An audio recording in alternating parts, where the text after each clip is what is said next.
Just give us the trophy now. That's all I got to say. Just give us the trophy now. Nobody thought we were going to win that. Yeah, a couple people. We'll get to that later. Dave Canales, who? What? Oh, you mean that crappy coach for that crappy Panthers team? Liam Cohen is definitely an upgrade. That's all I got to say about that. Now, last week it was the Redskins, and we all know the Redskins are not top-tier football team, but we whooped them. And I was like, it looks like we're doing pretty good. I was really excited to watch this Detroit game and see where we're at. I did not expect us to win. Especially with all the injuries we have. Now, Justin School, our backup right tackle, not the best in the world. We all knew Hutchinson was going to give him trouble. And he did. I'm not knocking School. I know everybody wants to burn him at the stake, but he's a backup for a reason.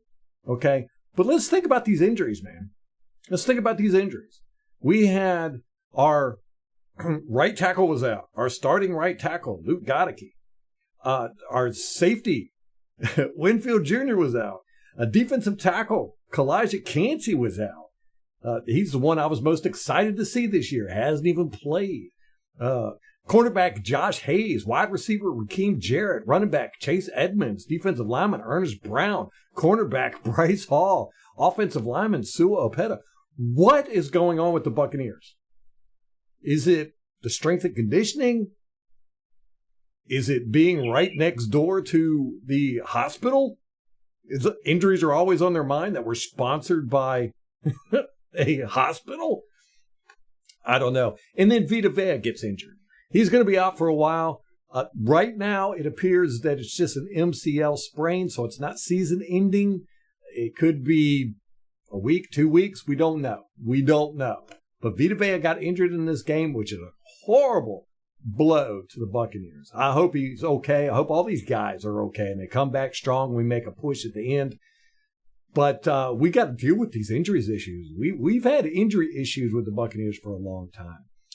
Let's get on talking about this game a little bit. Here's a fascinating thing. I was talking to Molly while the game was going on. I said, we have not been behind this year yet. And in 120 minutes of football, at the end of this game, 120 minutes of football, the Buccaneers have been behind exactly 2 minutes and 32 seconds. We did not hold the lead for 2 minutes and 32 seconds. That's fantastic. Time of possession, the Buccaneers, 26 minutes and 7 seconds to the Lions, 33 minutes and 53 seconds. Now, that's normally a recipe for disaster. That's almost the exact opposite of the way it was last week against the Redskins. We dominated in time of possession there. Normally, whoever dominates time of possession, especially that much, that's 7 minutes. That's almost a quarter. Usually they win. And then the Bucs had 0 sacks, and the Lions had 5.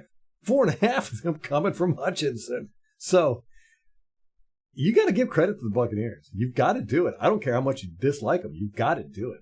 The Lions did mess up at halftime by having too many men on the field. The head coach took blame for that. He takes blame for all of it, it appears. That's a good head coach, but we don't really know who was at fault there. But I'll go ahead and blame him. So it really messed them up because at the end of the game, they needed a touchdown, and they couldn't get it. But they were in field goal range. If they would have got that field goal, blah, blah, blah, if it would have, could have. Penalties. The referees this year have been horrible. They've been horrible. In the Redskins game, we pointed it out, there was a bunch of penalties that were not called. In this game, I saw a few that were just so blatant. You have to wonder if these games are rigged sometimes or that the refs are betting on some team or another. In the fourth quarter, at 3:40, Levante David was held just plain as day. He was going for the running back. Offensive lineman grabbed him and just took him to the ground. Just grabbed him. They showed it on replay. The commentators didn't mention anything, but the offensive lineman had Levante both hands and was holding him and then took him to the ground. That was a crappy call against Golston for roughing the passer. He got pushed into the quarterback and just barely hit him in the foot. In the fourth quarter, about 5:20, it was a third down. We were trying to make a third down conversion. Mayfield throws a pass to McMillan for the first down, and Carlton Davis held him plain as day. Thank you, Carlton Davis. And no call. No call. We'll go through, when we go through the All-22, we'll look and see more penalties. I saw a lot of holding that I couldn't verify, but those three right there, I'm positive those were just bad calls and non-calls. As far as the game itself, Mayfield played great. Mayfield has played excellent this year. He's not getting skittish. He's not getting scared. He's not getting happy feet. He's running when he needs to run. He's getting out of tackles. That touchdown he made was great. Fantastic. He just ran it in, I think, for like 14 yards. He was weaving and bobbing, following blockers. Nobody knew how to get him. 3 Lions ran into each other trying to tackle him. Good stuff, man. Baker Mayfield has been playing great. Very composed. He's been playing very composed, which when he plays composed, you got to watch out. He's dangerous. But credit goes Liam Cohn. He's just awesome.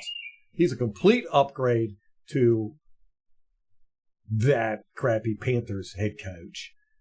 And you got to give credit to Todd Bowles. You come into this game, into the Lions' house. This is a team that's whooped you in the past. They whooped us in the playoffs. Well, they beat us. It wasn't a whooping, but they beat us in the playoffs.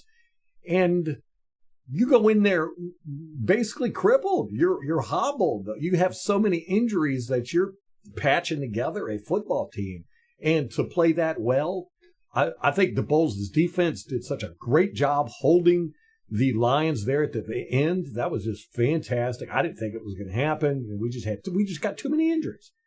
But guys stepped up. McCollum stepped up. You know, we had a lot of guys that stepped up. And I can't wait to watch this All-22. If I had to give a game ball offensively, you have to give it to Godwin. He had the most yards. I want to give it to Mayfield, though, because that was just a really good performance of him. But honestly, I give the game ball to the coaches. I give it to Bowles, and I give it to Cohn for being able to get these guys to play after so many injuries. All right, final score was Bucs 20, Lions 16. Congratulations to Jim Vigil for winning the Week 2 score predictions. It's down there somewhere where he had predicted it.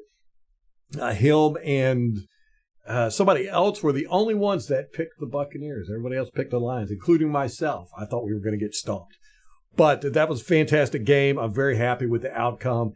And just go ahead and give us the ring. Give us the ring. Give us the trophy. Crown us Super Bowl champions because we coming for it.